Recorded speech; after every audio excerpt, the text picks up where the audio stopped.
Ozil and Germany teammate İlkay Gundogan hit the headlines for the snap with Erdogan, who has proved a polarizing political figure.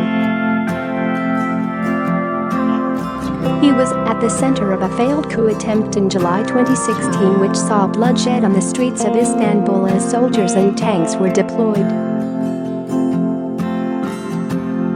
But Ozil, who is of mixed German and Turkish heritage, insists the picture was not the result of any political intentions.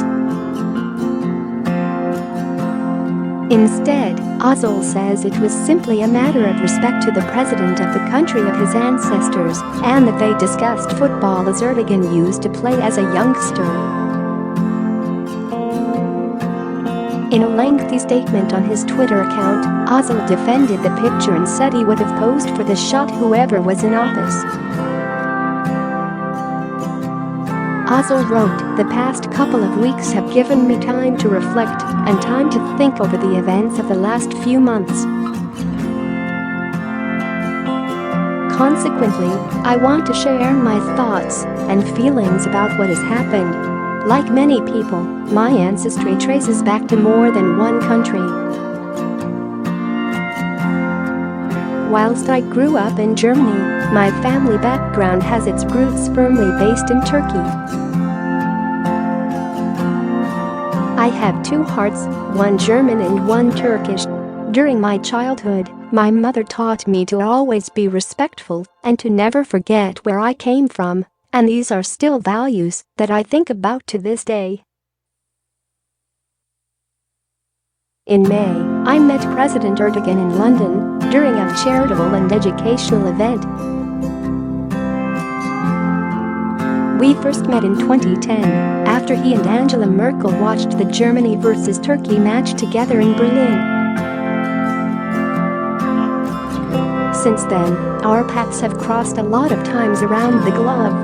I'm aware that the picture of us caused a huge response in the German media, and whilst some people may accuse me of lying or being deceitful, the picture we took had no political intentions.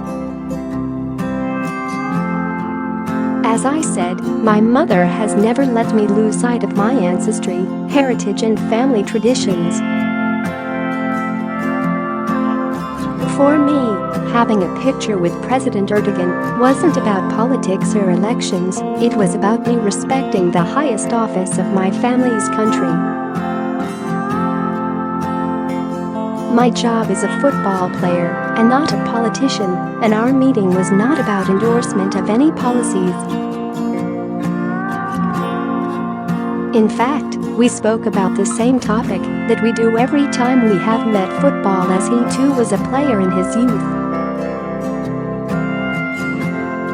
Although the German media have portrayed something different, the truth is that not meeting with the president would have been disrespecting the roots of my ancestors, who I know would be proud of where I am today. For me, it didn't matter who was president, it mattered that it was the president. Having respect for political office is a view that I'm sure both the Queen and Prime Minister Theresa May share when they too hosted Erdogan in London. Whether it had been the Turkish or the German president, my actions would have been no different. I get that this may be hard to understand, as in most cultures the political leader cannot be thought of as being separate from the person. But in this case, it is different. Whatever the outcome would have been in this previous election, or the election before that, I would have still taken the picture.